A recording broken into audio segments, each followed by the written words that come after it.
Breaking news on 41 Action News starts now. That breaking news this morning, Kansas City police are hoping to get a better idea of what led up to a man's death. Just before 1 this morning, officers went to an apartment on Citadel Drive and Highland Avenue, just east of MLK Boulevard. Family members say they found a man in his 20s dead inside. His death is now being investigated as a homicide. And new this morning, a woman is found dead after a crash on northbound I-35 before 7th Street Trafficway. The Highway Patrol says the woman was walking on the interstate for some reason just after midnight when she was hit. 3 lanes were closed at the time of the crash, but they're now back open. The crash is under investigation. We'll update you with more information as soon as we get it. Storms last night had hail falling in Smithville. You can see a little bit of the hail in between the raindrops here, and some of it was pretty good size. Another viewer measured the hail outside her house in Smithville. And take a look at this. It's about 2 inches. It's a little bit bigger than a golf ball. Now, besides the hail last night, there was also lightning, and look at these shots a viewer got last night north of Gladstone. It looks like the lightning's just coming straight out of the homes there. Man, that's impressive. And our own meteorologist, Jeff Penner, got video of the sheets of rain coming down in Overland Park. You can hear just how loud it was in the background there. I want to get to Jeff Penner right now because this was quite the storm last night, and we're not quite done with this. No, similar images are possible later today and tonight. Let's take a look right now outside at our KB Complete Skyview network. A low overcast. The difference, though, between today and yesterday, it was near 90. Today will be in the 60s with low clouds, mostly dry through. Coming up. Jeff, thank you. Many people were without power last night because of the storms. Right now, more than 1,400 people are without power. Several outages around the area, but this has been fluctuating. It was up to around 5,000 a couple hours ago, so it's going in the right direction. Hopefully it will continue. Now, because of the intense storms, the Royals were forced to call the game early last night in the middle of the 7th inning. Look at those clouds over the K. The final score was Twins 6, Royals 2. But forget about the score. Look at those clouds, right? They also moved up today's game because of the weather. The Royals will play the Twins at 1:15. Gates will open 11:30. And meteorologist Gary Lezak will be at the game making a special announcement from our weather team. You don't want to miss it. We'll have that a little bit later today. 1,500 cyclists are in Olathe this morning cycling for a good cause. They're racing to raise money for nearly 1 million people living with multiple sclerosis. The race is just about to kick off there. 41 Action News reporter Jordan Betts is right at the start line. Jordan. Yeah, it actually has kicked off. Just take a look behind me. More than 1,200 riders are going up to 100 miles today just biking to find a cure for MS. More than 1 million people have MS around the United States, and today they have raised, this is the local chapter, raised $1.2 million. Just think about what that can do just here for the local chapter. This is one of 70 bike MSs around the nation. It's the biggest, it's been the largest biking event and fundraiser around the world. So just look at all these people that are here, that are out biking on this beautiful day. It's a little cooler this morning, which I've heard many cyclists say this is going to be perfect as long as that rain holds off. So many people just lined up here at the Garmin headquarters. As you can see, it looks a lot of fun, raising for a good cause. So the people who are riding up to 100 miles will stop in Lawrence tonight, spend the night, and then they will head back here to Olathe to raise, where they have raised $1.2 million. We'll send it back to you. All right, Jordan, thank you. I-49 is now open following a big semi-truck fire. You probably saw some of this yesterday. Look at the flames coming out of the tank. Officers say 2 other vehicles and the tanker truck crashed yesterday afternoon. It happened in the southbound lanes near Blue Ridge Boulevard. 1 person was hurt. They were taken to the hospital. They are expected to survive, but man, those flames were incredible. The flames can be seen for miles too. Our viewers sent this video near 122nd and Warnell Road. It's about 5 miles away from the crash, but you can clearly see the smoke and even some of the flames above the treetops. The crash left hundreds of drivers stuck in traffic. We could not get by. The flames were blowing across they were crossing over the northbound lanes at times with the wind gusts, so almost reaching the access road on the other side.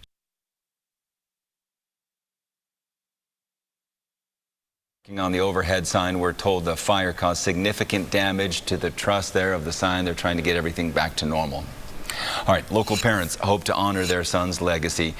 Trayvon Jones was shot and killed this summer near 31st in Van Brunt. The shooting of Jones outside an East Kansas City McDonald's is just one of more than 100 homicides so far this year. And in this case, the victims' parents are turning their grief into good for the community. 41 Action News reporter Andres Gutierrez shares their story. 7:08 now, 59 degrees outside. The rain was coming down pretty heavy last night and flash flooding was a concern. Meteorologist Jeff Pender will have more on the possibility of another round of possible flash floods tonight. Starts now. Today is Red Friday, the Friday before the first game of the regular NFL season. All morning long we'll have special stories to get you ready for the Chiefs' 60th season. And tonight is First Friday. It's back. How city leaders are trying to keep you safe. The changes to tonight's events in response to last month's deadly shooting. Hurricane Dorian now weakened to a Category 1 storm. How it's affecting people on the East Coast and the aftermath in the Bahamas. Good morning and thanks for joining us. I'm Richard Sharp. Welcome to Red Friday. Made it through the week. The NFL season is almost here. But first I want to get you caught up on your weather. Let's check in with Gerard, who's in for Lindsay today. Much nicer than yesterday. Big notice. We will notice it once we get a little, especially into the afternoon. So start out the morning a little bit on the muggy side, but we've got a cold front coming through right now. This season, a new flame will rise.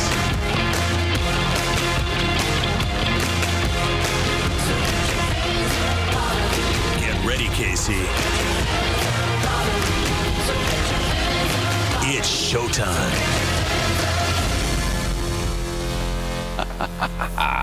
So exciting. The day we've all been waiting for. Red Friday is finally here, Kansas City.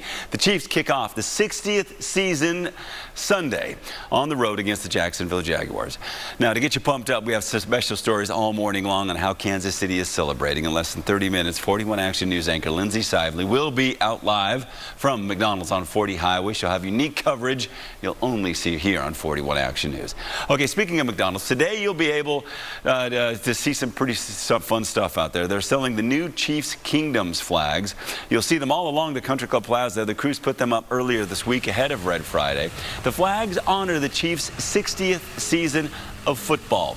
You can pick one up for $5. The proceeds go to the Ronald McDonald House.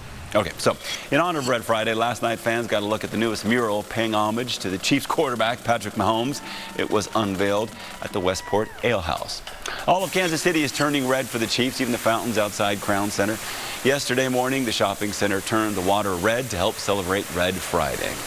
And the Chiefs won't have their home opener until September 22nd against the Baltimore Ravens. When you get inside Arrowhead, you'll notice some major improvements that took place over the offseason, namely the seats. You can see the nice new rows of seats there. The Hunt family and the Chiefs invested over $12 million in improvements. They include state-of-the-art scoreboard and the new seats at the upper decks with cup holders. This is a big deal for people. And the scoreboard kept its unique shape. Still looks like that typical scoreboard, but this is much better. Added new HD technology that isn't seen in any other stadium. This technology allows the output on the board to combat the sun to make sure the board is super bright. Okay, while fans are looking at the scoreboard, they'll notice the new Gihad drum deck too. The idea was to move it away from the old hidden location. The drum was reintroduced to Arrowhead in 2012.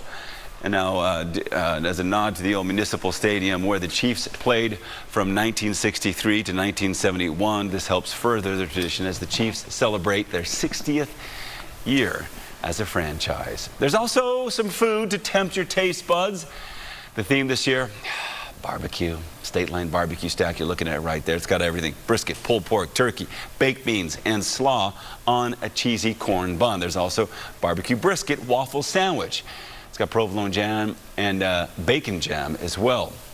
And then there's this guy, the waffle burger, basically your typical cheddar cheese burger on a buttermilk waffle. That'll cost you $16. Looks delicious. There are also vegan and vegetarian options. This is the out-of-town burger. It's a Beyond Burger with arugula. You can also get cauliflower wings with curly fries. These look delicious. So, if you're tailgating, save some room for inside the stadium. There's a lot of new stuff to eat. This season, you may also notice a new addition to the Arrowhead tailgate experience. The Arrowhead Airstream Photo Bus, or Aerostream Photo Bus. It'll be parked at each home game at the Ford Tailgate District. You can hop in, grab some props, and take some photos, all for free. We caught up with the founder of the Photo Bus company at training camp. The older crowd, they grew up with the vintage Airstream, so they come up and tend to talk to me about the vehicle. The younger crowd, they've never seen them, so they're interested as well. Now, this photo bus is one of 18 like it across the country, but this one is special because it is the only one wrapped in honor of an NFL team. Pretty cool.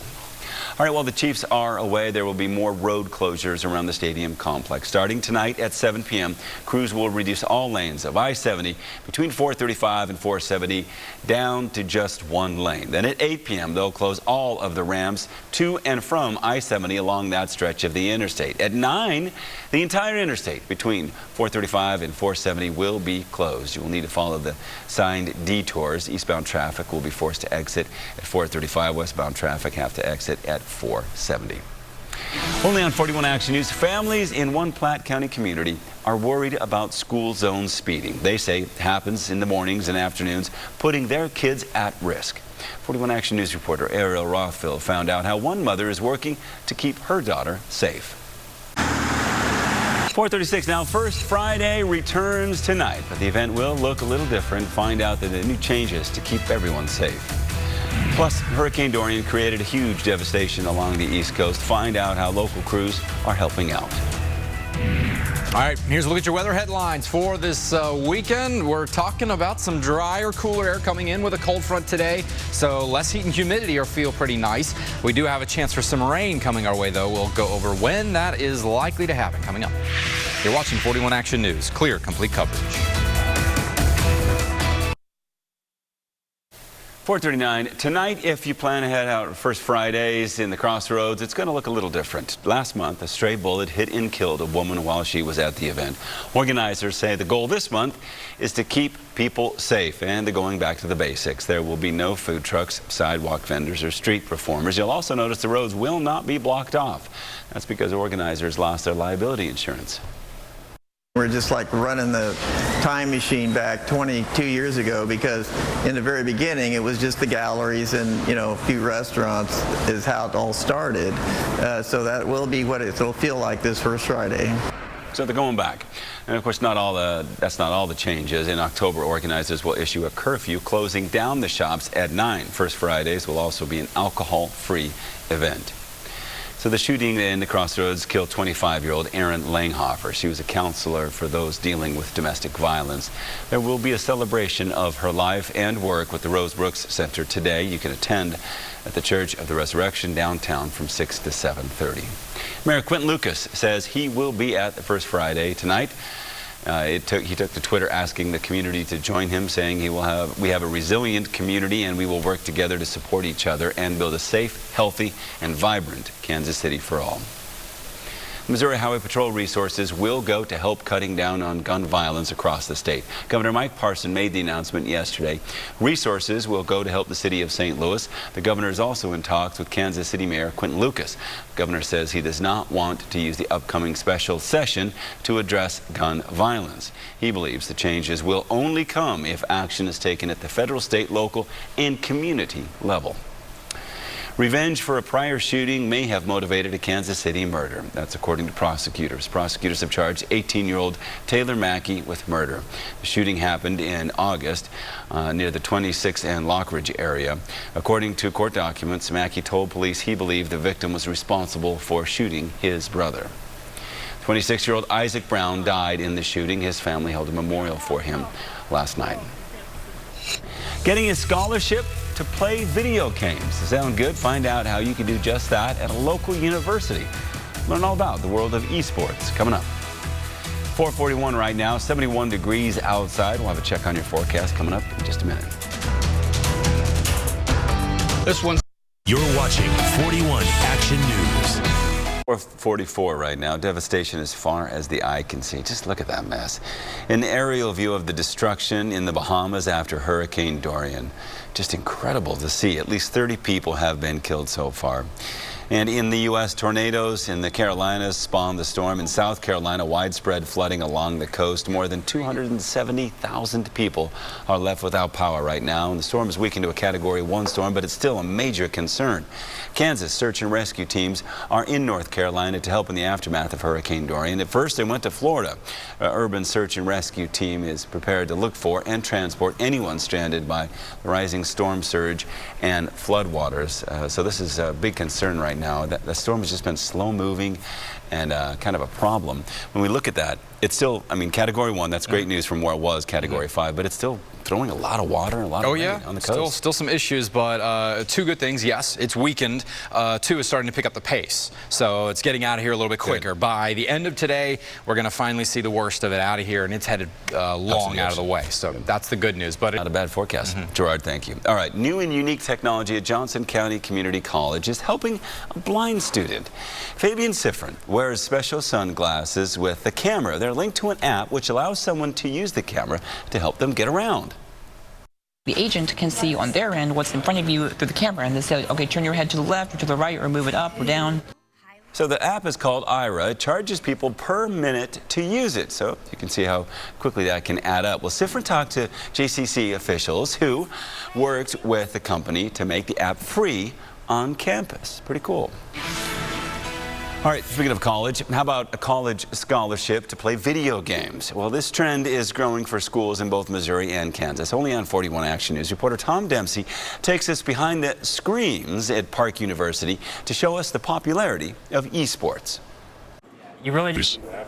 Man, it's so cool. Park University became the first college in the metro to offer an esports varsity program. The team hopes to begin playing competitively later this month.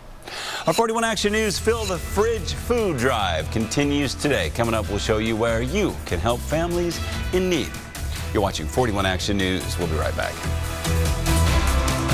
They're on 41 Action News is Coming up on 4:55, for some, when times get tough, fresh fruit is just too expensive at the grocery store. And that's why 41 Action News is teaming up with harvesters to collect perishable food for families in need. We are continuing our Fill the Fridge food drive today. So far, we've received tons of meat, milk, fruit, and vegetable donations. That food will go to more than 620 pantries, kitchens, shelters, and children's homes in our area, which Harvesters supplies. It's an awesome effort. Today, we will be at a different location in the metro. Our crews will join harvesters and volunteers at the Price Chopper on Berry Road near 169 Highway. We hope you can come out, visit with us for a little bit, make a donation.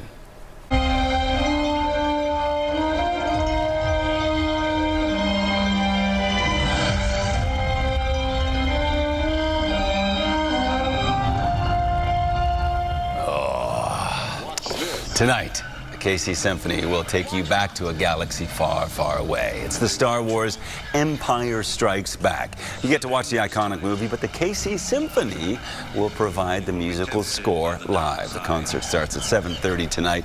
Tickets range from $50 to $99 and are still available. Talked to some people who went to that, said it is just spectacacher to hear a live. You can talk to me about it. I went to both of them. I went to one on Wednesday. Really? Taylor Hemness was there, a few of the others. All you have to do is just barely like it, and it's awesome. It is the best way to watch weather. I know they're telling me to go to weather. I can't stop talking about it. It's so good. But the weather today is going to look pretty good. 83 degrees and 81 by Saturday. Lower humidity around. Sunday, still a couple of showers possible. But, man, don't miss it if you even like Star Wars. It is so good to have that. It looks like it. Yeah. All right, Gerard, thank you. Coming up at 5, we're live from the McDonald's at 40 Highway, right outside the stadium. We've got team coverage in honor of Red Friday and the Chiefs' upcoming start to the regular season.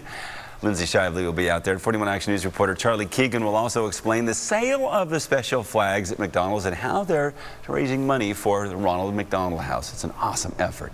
And as the Chiefs grow in popularity, so does their gear. We'll show you how to check memorabilia, make sure it's the real thing and authentic. Plus, this season marks 50 years since the Chiefs won Super Bowl IV. We'll look back on those memories as well as what it's going to take for them to get there this year as well.